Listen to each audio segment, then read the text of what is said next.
SINCI formula direct होता है ART 100, are को आप % लिख सकते हैं। जैसे बोले अगर 5,000 का 10% रेट से 6 वर्ष का आपको ब्याज निकालना है, ठीक है, तो 10% से निकाल सकते हैं। 10 है, 1/10 कर लो, ठीक है। जो नीचे है वो मूलधन है, ये ब्याज है, टोटल मिश्र धन क्या हो गया 11। तो अब मेरे को पता है कि जो मूलधन है वो इसके इक्वल है, 1 की वैल्यू निकाल लो, और निकालना क्या है ब्याज, तो ब्याज से मल्टीप्लाई कर लो डायरेक्ट। अब यहाँ पे कि 12,000 का 12% की दर से ब्याज निकाल 18 माह की दर से ब्याज, तो ये 18 जो दे रखा है इसको हम किस तरह से डील कर सकते हैं,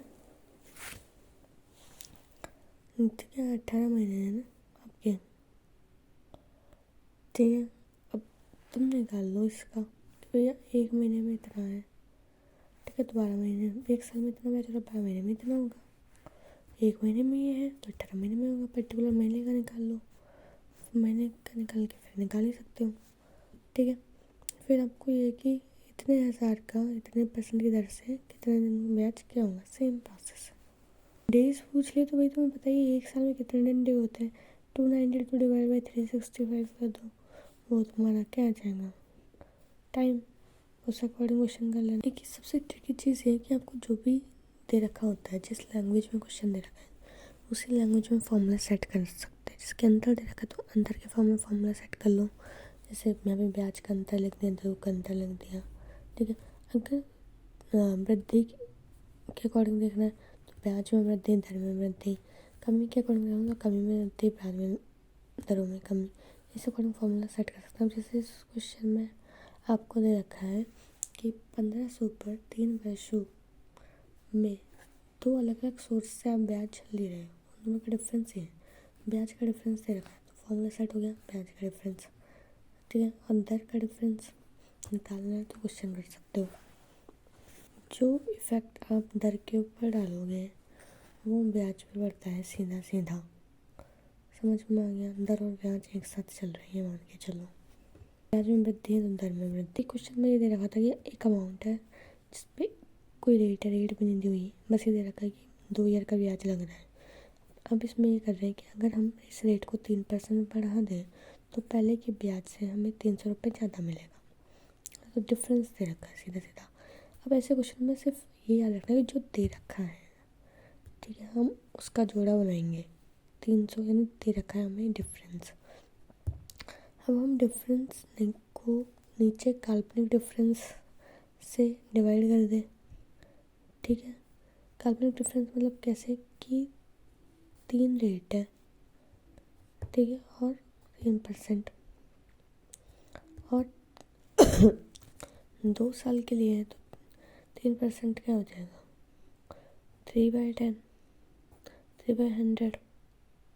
हमको निकालना है काल्पनिक ब्याज, तो काल्पनिक ब्याज कैसे निकालेंगे, काल्पनिक ब्याज इसलिए कि मूलधन तुम्हारा 100, ठीक है, मूलधन 100 डिवाइड हम 100 से करते हैं, फिर रेट इंटू टाइम कर लेते हैं।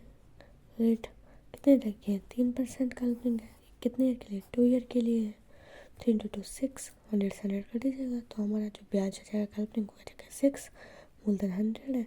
इस तरह से हम सॉल्व कर सकते हैं। अब पेयर हम उसका बनाएंगे जो दे रखा है, और जो निकालना है उसको साइड में अपन काल्पनिक मान से मल्टीप्लाई कर देंगे।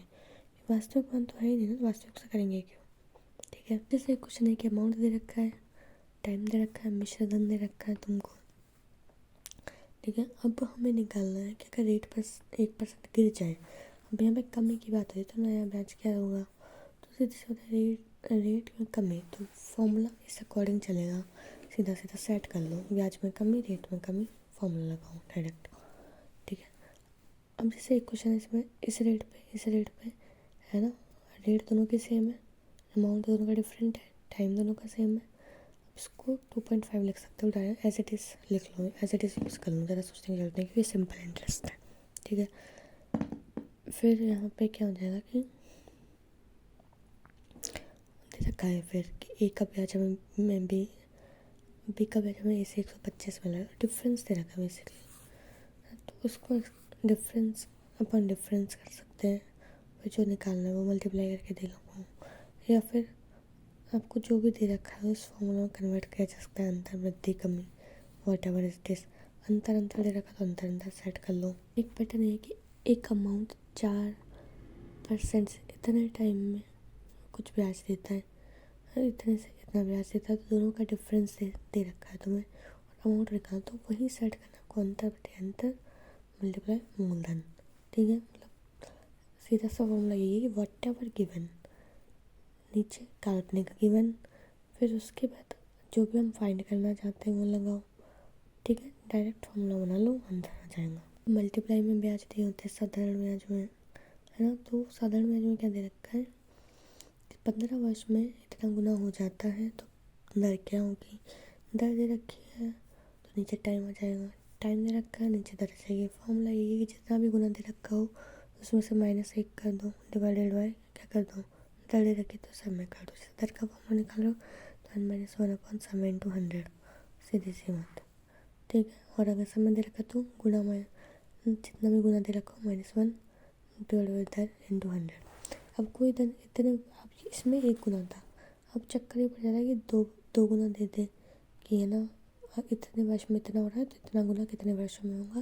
तो डायरेक्ट फॉर्म होता है n1-1/t1 और n2-1/t2।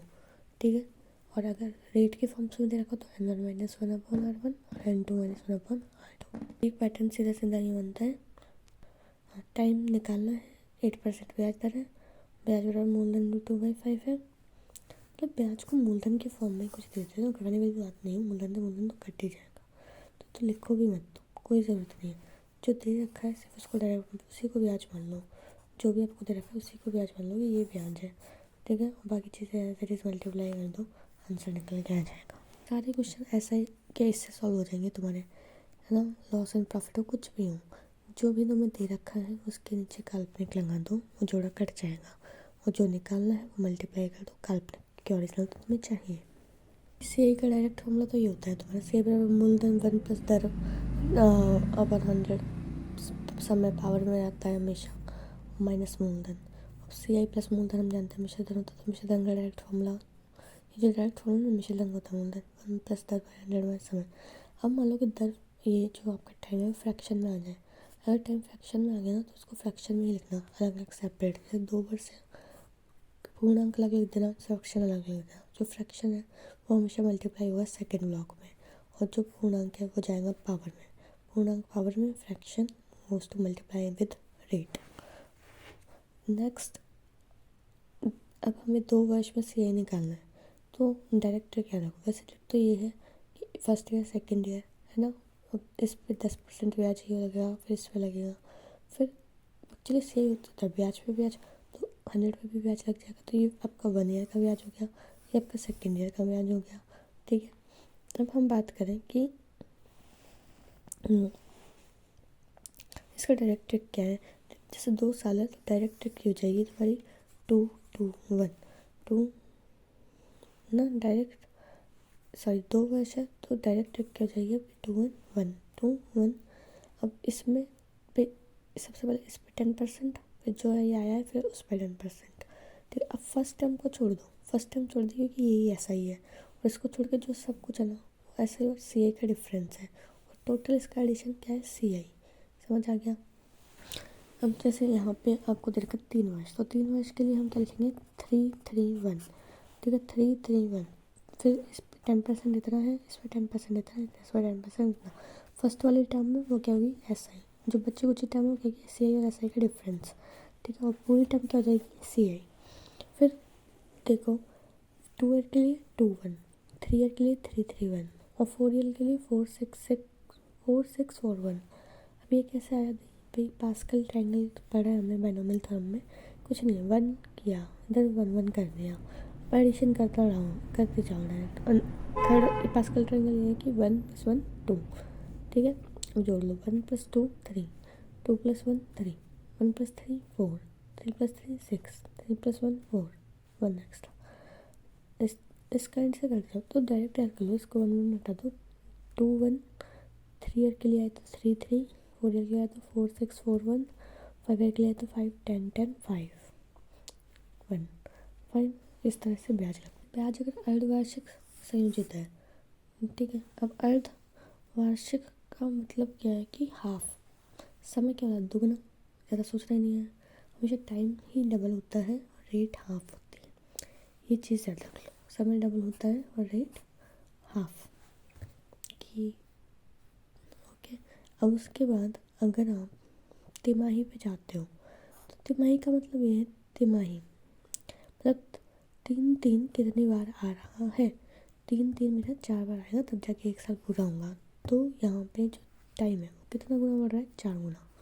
समझ में आ गया? इसको ऐसे लिखो, जितनी बार तिमाही, सॉरी, तिमाही जितनी बार आएगी, तिमाही जितनी बार आएगी एक साल को फिनिश करने में, ठीक है, टाइम उतना गुना हो जाएगा। जैसे कि यहाँ पे 9 माह दे रखा है, तो मैं 9 माह को पहले ईयर में कन्वर्ट करना पड़ेगा, 9/12, और मुझे टाइम को मल्टीप्लाई करना है 4 से। तो इस टाइप से आप निकाल सकते हो। और रेट हमेशा, अगर टाइम को 4 से मल्टीप्लाई करें ना तो रेट को 4 से डिवाइड करोगे, ठीक है। इस तरह से रेट निकाल सकते हो। क्वेश्चन तो 3 साल का दे रखा है, 3 3 1 लगा दो। कोई आपकी मूल राशि पर 10% ब्याज पर CI इतना दे रखा है, अमाउंट निकालना है, तो मुझे कोई मतलब नहीं है। परसेंटेज दे रखी है मेरे पास, CI दे रखा है 130, ये मेरा गिवन अमाउंट है। इसके नीचे मैं काल्पनिक अमाउंट लिख सकती हूँ उससे निकाल के, और इसको मल्टीप्लाई कर दो किससे, जो मुझे चाहिए, अमाउंट से, ठीक है। अमाउंट काल्पनिक कितना है, 100, 100 मान के चल लो, हो जाएगा क्वेश्चन। पहले क्वेश्चन में ये दे रखा था मुझे कि जो आपका मुझे CI दे रखा है ना, वो सेकेंड ईयर का है ओनली, सेकेंड ईयर का दे रखा है, कंबाइन नहीं दे रखा, कोई फर्क नहीं पड़ रहा। सेकेंड ईयर का दे रखा तो काल्पनिक में सेकेंड ईयर का ही लिखना, ठीक है। और अमाउंट को 100 मान लेना पहले,